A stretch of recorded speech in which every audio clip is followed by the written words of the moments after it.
Zathura, a space adventure. Mom, Danny Woodwing yelled, Mom. Walter and Danny's mother stopped at her son's bedroom door. Walter, she said, get out of here, brother. Honestly, if you don't stop pulling on his nose like that, it's ended up looking like an elephant's trunk. Oh, yes, said Walter. Then he'll need the ears to match. He let go out of Danny's nose and grabbed his hair. Enough, Mr. Bowling shouted. Danny started it. Look what he did, Walter yelled. Picking up his walkie-talkie, the antenna was dangling by a wire. See, he breaks everything. I'm sure he didn't mean to, Mr. Bowling said. Was an accident, Danny mumbled. From downstairs, Mr. Bowling called his wife. We are going to be late. Mr. Bowling gave her son a kiss. Goodbye. I set some dinner out in the kitchen, Dad, and I shouldn't be too late. Can't you take him with you? Walter whined. Hey guys, this is the picture of Zathura adventure. Here's this picture of Danny's broken head, walkie-talkie. No, I mean walkie-talkie dangled. Yeah, Danny's dangled this wire. After their parents left, Walter sat down in front of the television. Can you and you go out and play catch together? Danny asked. It's you and I, said Walter. Not me and you. And the answer is no. But Danny really wanted to play. He threw Walter his hat, but Walter just ignored him. Then he tossed him a baseball and beamed him on the head. Walter jumped up. Alright, you little fungus, you are now really going to get it. Danny bolted out of the room, down the hall, and out in the front door, with Walter close behind. They ran into the park across the street, but Danny couldn't outrun his brother. Walter tackled him. I'm telling, Danny squealed as Walter got a grip of his nose and pulled. Then he let go. Hey, what's that? He said. Right next to the boys was a long thin box resting against a tree. Walter got off his brother and picked it up. Oh, it's just some dumb old game. Yes, he said, poking Danny in the stomach with the box. It's for babies like you. He told it off as Danny read the words on the box. Jumanji, a jungle adventure. Danny stuck the game under his arm and ran home after his brother. He found the game. Danny was found at the game. Here is.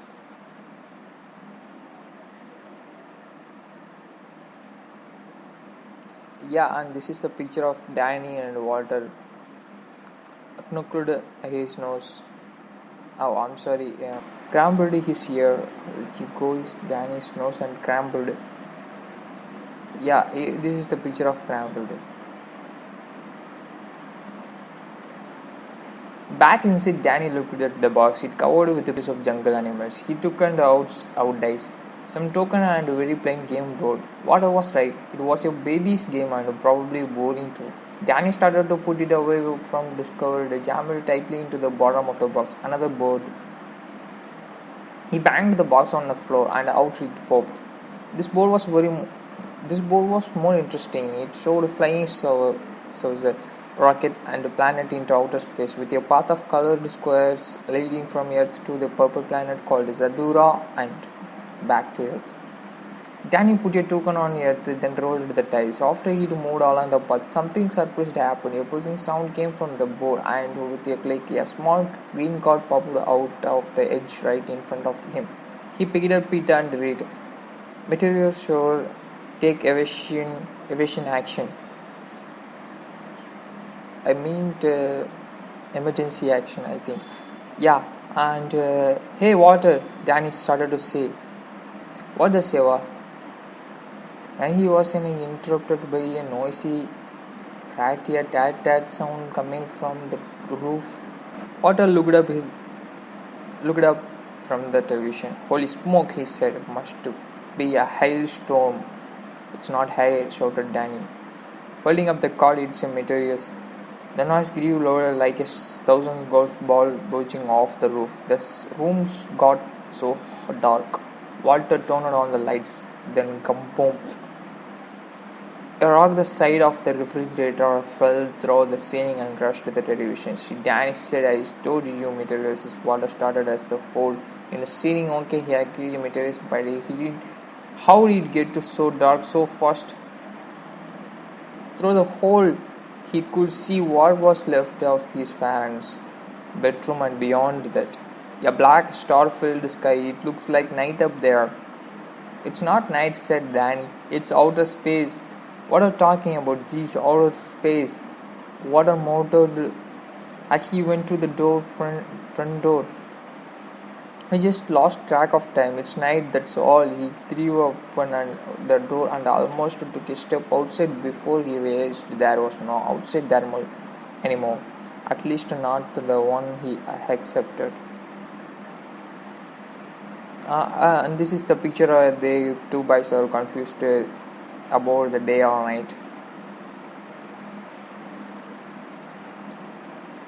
Hey, looking the totally we are out of earth. Alright. See, Danny said. Outer space. He led Walter back to the living room and showed him the Zathura game board and the cord. Walter sat with his head in his hands, gazing on the path of colored squares that wound around the board and ended back at Earth. Looks like Danny said, if we keep on playing, we are up here forever. Great, said Walter. Up there? Oh, sorry. Up here with you forever. He took a deep breath, put a token on Earth, then rolled the dice and moved along the path there. The door started bustling and clicked, a cord popped out. He studied it silently, then tossed the cord on the board. Danny leaned forward and read, the polarity of your gravity belt is reversed. I wonder what that means. He looked up, but Water was gone. Yeah, and this is a picture of Walter was gone. It means the water was losing his gravity and it pulled over the ceiling. Yeah, alright. Walter, he called out. Up here, answered Walter. Danny looked up and saw his brother pressed against the ceiling. I have lost my gravity. That's not all you are going to lose, Danny said nervously. But because he could see the water was being pulled slowly toward the hole in the ceiling and lonely trip into outer space. Walter realized it too and started clawing at the ceiling, but he couldn't keep himself from moving closer and closer to the hole. Danny looked around, laying next to the meteor was the cord from the shattered television. He tossed it to Walter, who knocked it tightly to his belt. Danny grabbed the end of the cord and tied his brother to the sofa. This is the picture that Danny was trying to save his brother Walter. Alright. Danny rolled the dice and moved his token along the path. Click out, popped another card. Your gyroscope is malfunctioning. Suddenly the horse tilted. Everything in the room slid down to one side and Danny got buried under a mountain of furniture. He slowly drew himself out, crouching the game out, only to find the water was flooding back together the hole in the ceiling. Danny tried to him the sofa again and handed it with the dice. Walter rolled and got this gravity back, dropping to the floor with a thud.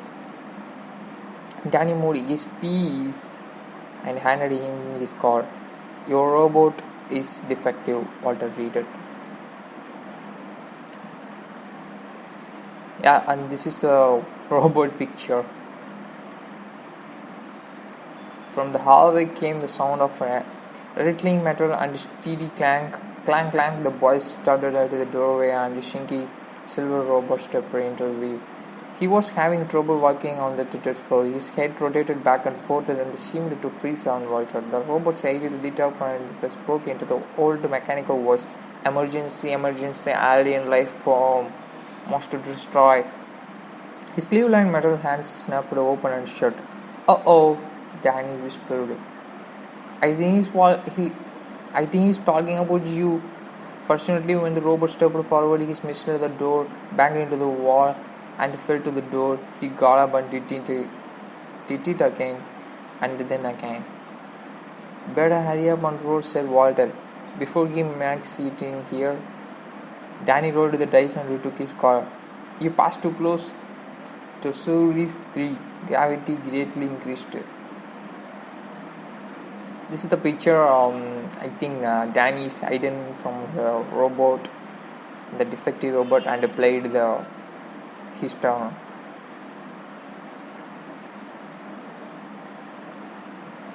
And this is the picture of the two boys are reading the card message. Alright. The room began to level up. But something strange was happening to Danny. Walter looked at him. "Holy smoke," he said. Danny was getting shorter and wider too. Soon he was about the shape and size of a large beach ball. "Walter," he said in a low voice, "I feel very heavy." "Destroy alien life forms," the robot repeated from the hall as he picked up himself up again. This time he made the through the door and headed for Walter. Danny hurried to his brother. Push me," what said Walter. "Push me," Danny yelled again. "Just push." Walter bent down and gave his brother a shove. Danny rolled across the room and, like a giant bowling ball, clung to the robot over the flattened his flag. "Did I get him?" asked Danny. Who could see before he rolled up against a wall and was upside down? Walter pushed him back to the game board. "You sure did," he said, patting his brother's head. "You are terrific." Walter picked up in the dice and rolled. He took his card and his hand trembled as he read. "Zorgon pirate ship launches proton attack." Through the window, the boys saw a spaceship. 2 points of light shot from the ship and headed directly for the Woodwing house. The first one hit the chimney and sent bricks falling into the fireplace. The second hit the upstairs bathroom. Water began dripping down from the hole in the ceiling. Walter handed the dice to Danny, who had a hard time lifting his shot. Heavy he rolled, and as Walter moved his token from him, he slowly returned to the normal space. A card popped out. Danny read it silently. "This is bad," he said. "His organ pirate boats your vessel." The room shook as his spaceship banged up against the room. The boys heard footsteps on the roof. Through the opening in the ceiling, they saw something or something limp through the hole in the roof and entered the room above them. Danny and Walter moved to the hallway. Standing behind the flattened robot, they held each other, too terrified to move. A humbling sound came from their feet. They took down and saw the robot's eye light up. He lifted his head, fixed his eye on the hole in the ceiling, and spoke. "Alien life form must destroy." His hands twitched, but he couldn't get up. Danny and Walter helped him to his feet. He staggered forward as the pirate scaled tile and lizard-like legs swung down from the hole. The robot lifted on his glass and snapped it sharply around the creature's tail. The Zorgon howled, jerking himself back through the hole, with the robot still attached. The hashed and wild banging against the wall overhead. Then, minus one arm, the robot dropped down through the hole. The boys heard the Zorgon stumbled across the roof and saw the flash of his rocket as his ship sped away. It seems hopeless. The robot's eyes were dark again. They'd been playing almost 3 hours, and their token rested a galaxy away from Zathura and twice far from Earth. "We were going to make it," said Waters. Sure we are, answered Danny. He handed the dice to his brother. Me and you together, we can do it. Walter cracked the dice in his hand and signed, you and I. He said wearily. You and I, he took it to his little brother who was grinning. That's right, said Danny together. And this is the picture of the robot, defective robot. This is the picture of the Zorgon like a dinosaurs. Something entered in his home, their homes. And this is a picture of Danny got on a black hole. The one of the terrible disaster happening to only for Walter. And Danny looked at the Walter was hiding. Alright, we can read it now. Walter rolled the dice and 1 and 2. He moved his token, the only black square on the board. The card popped out. He was entered a black hole. Walter read, go back in time. 1 hour for each mark on the dice. He jumped up and looked around the room. You can see any black holes? His brother pointed to the floor. A black spot was slowly spread under his Walter's feet like a perfectly round potato of ink. At first, Walter thought he was sinking into it, but it was the hole that was rising. He tried to run out, but couldn't feel his feet. Then, as the hole rose higher, he couldn't feel his leg either. What's going on? He cried. Danny looked below the disc-like hole. Walter, he said, the bottom part of you is gone. You is gone. As the hole rose higher and higher, there was less and less of Walter until only his head remained. And Walter tried to pull on the hole to save what was left on his brother, but his hands passed through the blackness as if they were made of smoke. His chin dropped to his chest and he began to snap. Danny, Walter called softly. Danny looked up at his brother floating head. Danny, he began. I never told you this, but I. And that was an all God to say because the hole kept rising past his mouth, his nose, and finally right over the top of his head.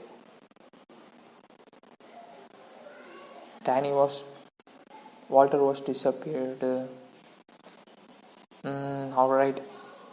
Walter was completely stored up, floating in empty darkness. He closed his eyes and began to spin, plugging head over heels through the pitch black space. Then he landed hard on his knees. There was something in this hall, something whirled around. He opened his house and found himself back in the park of his house. He had an arm wrapped tightly around Danny's neck on the head, gripping the boy's nose. I'm telling Danny scolded, Water, let go and fell back on the grass. He was dizzy, very dizzy. Danny jumped and started to run but stopped. Hey, he said that. What's that? He went to the tree and picked up a box resting against the trunk. He held the box out of to water. Look, he said. It's some kind of game to home. Alright, Walter grabbed it. Hey, give it back, said Danny. His big brother got to his feet. You don't want to play this, he said. Trust me, I tried it once. He went over to a trash can and jammed the box deep inside. Come on, he said, I've got a better idea. Let's go play catch. Danny smiled. You mean together, me and you? Walter put his arm around his brother. Yeah, that's right, he said, me and you together. Alright, guys, that's the end of the story. Thank you for watching this one. Have fun, guys. Bye.